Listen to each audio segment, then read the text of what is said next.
บายดีทุกคนครับพวกเขาก็เริ่มสตูดิโอซึ่งวันนี้พวกเขาจะมาลองบูธของแต่ละบูธซึ่งเป็นงานบุญของวิทยาศาสตร์ของมหาวิทยาลัยแห่งชาติและก็ส่วนแต่ละบูธมันจะมีความเกี่ยวดานอย่างไรให้ทุกคนไปดูกัน เจอกันเลย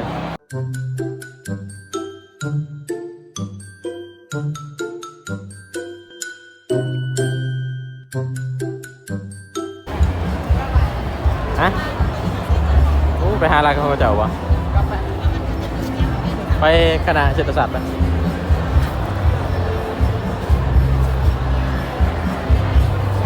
กดไลค์กดแชร์ อันนี้กำลังย่างเลาะแท่บูดเนาะไปเบิ่งก็จะสู่เพราะว่ามันจะมีงานบูธแล้วก็จะมี13คณะเนาะก็จะมาสู่เพราะว่าเอกลักษณ์ของแต่ละคณะมันจะแตกต่างกันเนาะเศรษฐศาสตร์คณะศึกษาศาสตร์คณะการกีฬาสิเนาะจะแตกต่างกันเนาะอันนี้ของฝากจากเชียงใหม่เนาะแต่ว่าเพื่อนให้ทีมเนาะ เราจะสอนแปรรูปทุกอย่างเลยนะคะ อันนี้เป็นกิมจิ อันนี้เป็นแยม อันนี้ก็เป็นผลิตภัณฑ์เป็นผลไม้การเกษตรเนาะ อันนี้ก็แจกนะ อันนี้เป็นขิงเอาไปชงน้ำร้อน แจกค่ะขิง ขอบคุณครับ กินอะไรอย่าง ได้นะคะกินได้ กินได้ ต้องเอาไปชงกับน้ำร้อนหวานถ้าชอบหวานก็หาน้ำตาลเติมเอง อืม ชาขิงไง แซ่บ ชาขิงแซ่บบอก เจ็บเฮ็ดเองเหรอหรือว่าฮะ อันนี้เฮ็ดเองเหรอ อ๋อมีที่สั่ง อ๋อ ไม่ทำเอง ลักษณะขายบุญเนาะขายบุญเนาะ แม่น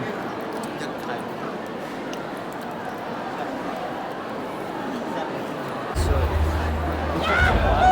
ซองยูทูบนี่เลย เกินวะ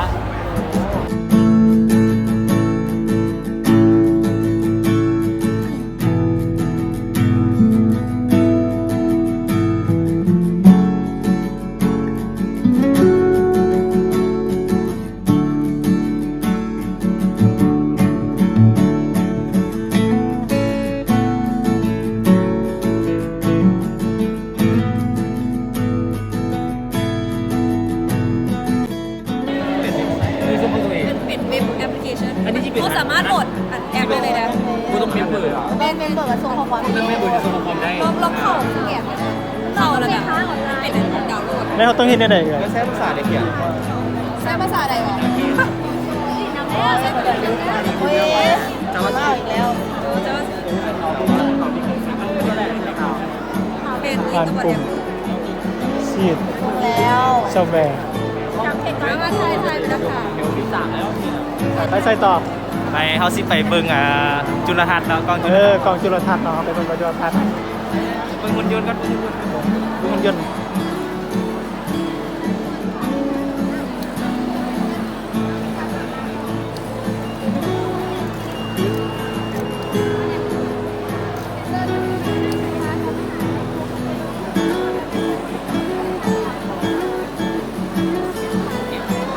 วันนี้เฮากับงานพ่ออสเนาะ ได้เลาะแต่ละบูธเหรอ ฮะ ได้เลาะแต่ละบูธหรือว่าอย่าง อย่างเดียวอย่าง ยังเดียวกันตามเราอันนี้เบิ้งคนเดียวอันนี้คือรุ่นเดียวกันเนาะเรียนนำการเรียนขนาดเดียวกัน แต่ก่อนชื่อกระเบียว แต่ว่าเรียนเก่งเนาะคนนี้เรียนเก่งไปได้เป็นจะได้เจ้า ฮะ เป็นจะได้เจ้า โอ้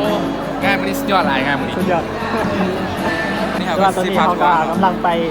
หาบูธเนาะแต่ว่าบูธว่าบูธอะไร เฮาสิพาไปเบิ่งคณะปลาใหม่ ขนาดปลาไม้ไปขนาดปลาไม้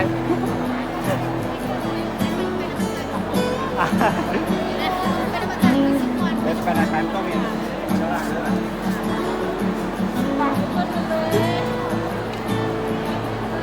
มาสวยดีเอ้ยอันนี้เอ้ยเขาเองเนาะ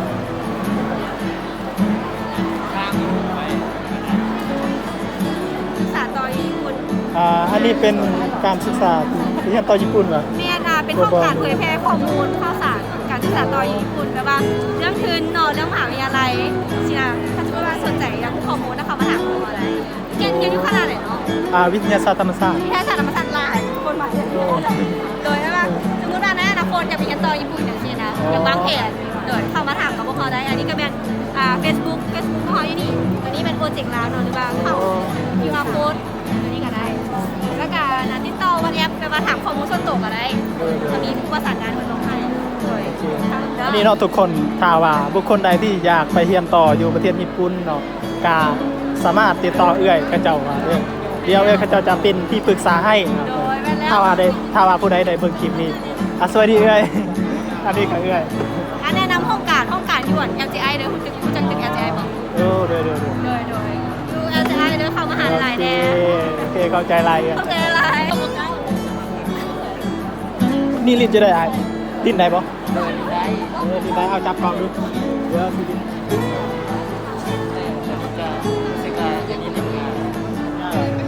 อันนี้คือวิธีการลิ้นถ้าเคยลิ้นยังแต่ว่าตัวมันจะได้เฮ้ยเอามา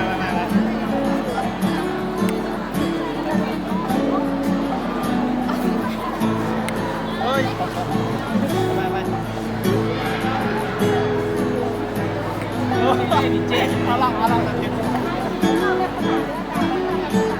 จับไม่มีหรอ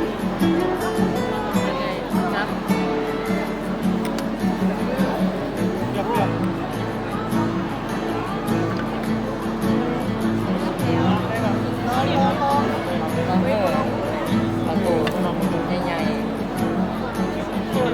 ือบแข่งทำ แข่งกันบอก แข่ง สั้นแท้เอาอย่างเงี้ยเอานั้น เอาตัวนี้ ว้าวเอา เมื่อกี้เนี่ยมัน เป็นอะไร เอาไป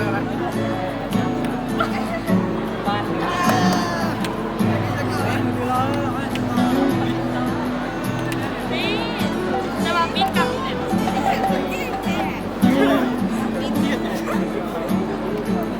ก็ได้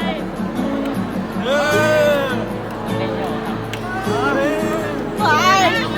ต่อพอ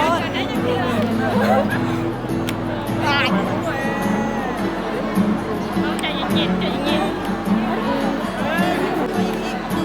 มันสิบได้มา2 เดือนฝา ขอได้ประมาณ2 เอาเกือบเอาไปไม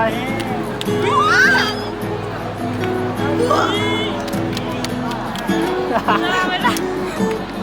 อะไรกัน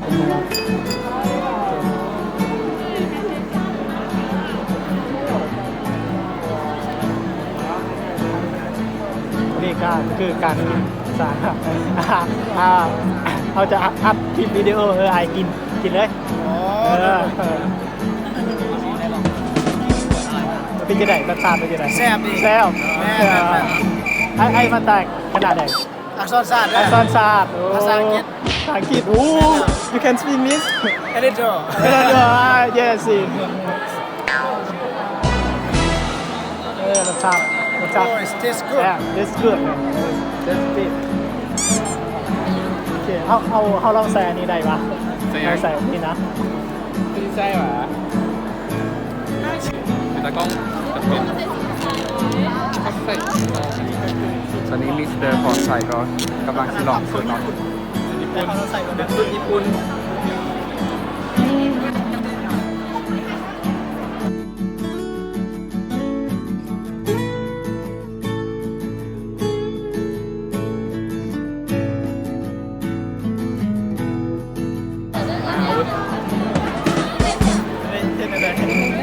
เอาติดจอดก็จ้างบอกมันเนี่ยผมเลยว่า วัฒนธรรมของญี่ปุ่นเนาะสุดมันเป็นจ้างไหม ไม่เป็นไร 可以摘了，可以摘了，别人要说呢。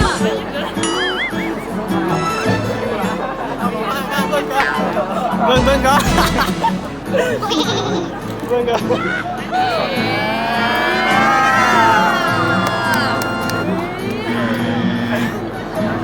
我都好红的，别说别ถ่าย 说。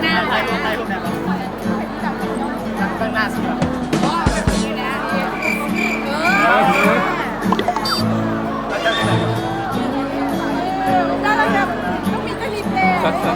เขา ไหมเขาไหม ใช่ค่ะพาละ ยังไงจะไป ขนมจีนทอดซอส อันนี้เล็กเท่าไหร่ สวัสดีครับเฮ้ยพ่อแม่วิทยาศาสตร์ โอ้คิดว่าโคสอ่ะไก่ ก็คือว่า ว่ามันต้องเป็นรอ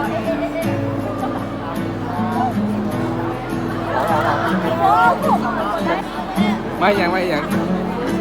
ชิมน้ำซาเนาะชื่อซ่าโอ้โห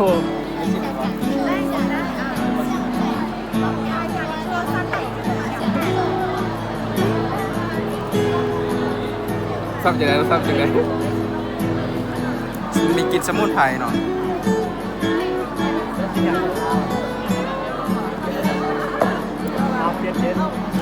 อันนี้แม่นน้ำสาเห็นมาจากไหน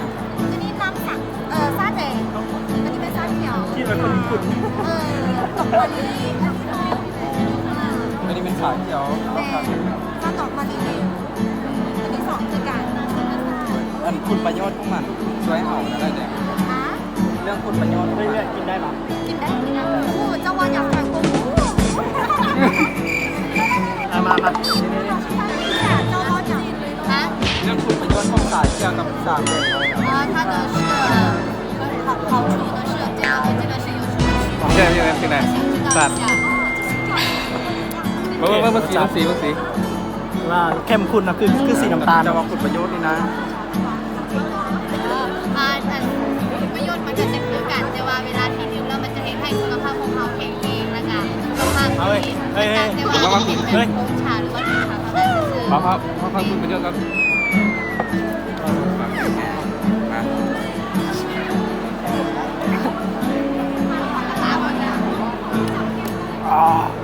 ย่อพอแล้วขอบใจ แล้ว นิ้ว เฮ้ยพ่อ เบิ้งอยู่ทางที่ไหนเบิ้ง ดีนะคะทำแบบตนไปได้จะมาถ่ายไฟคนใส่ เอาลงยูทูบได้ ไม่ว่า แม่ มันเป็นอย่าง อันนั้นมันเป็นจับเอาอ่ะเมื่อกี้เนี่ยมันเป็นจับเอาอ่ะ อันไหน มันเป็นจับมาใส่เมื่อกี้นะ โอ้ขจำใส่เป็นไงพ่อเหล็ก อย่าตัว สีใส่นั่น นี่อะไรอ่ะ รสชาติครับนอนครับดีมากรสชาติดีมากสุดยอดเลยครับกินแล้วแบบสดชื่นเลยมีแห้งมันจะออกขมๆหน่อยนึง นี่เป็นจะได้รสชาติ จาง จาง ๆแต่ กับสนายหอยครับ แอร์ญี่ปุ่น หมอนี่มันเข้าถึงรสชาติอะไรหมอนี่ ๆ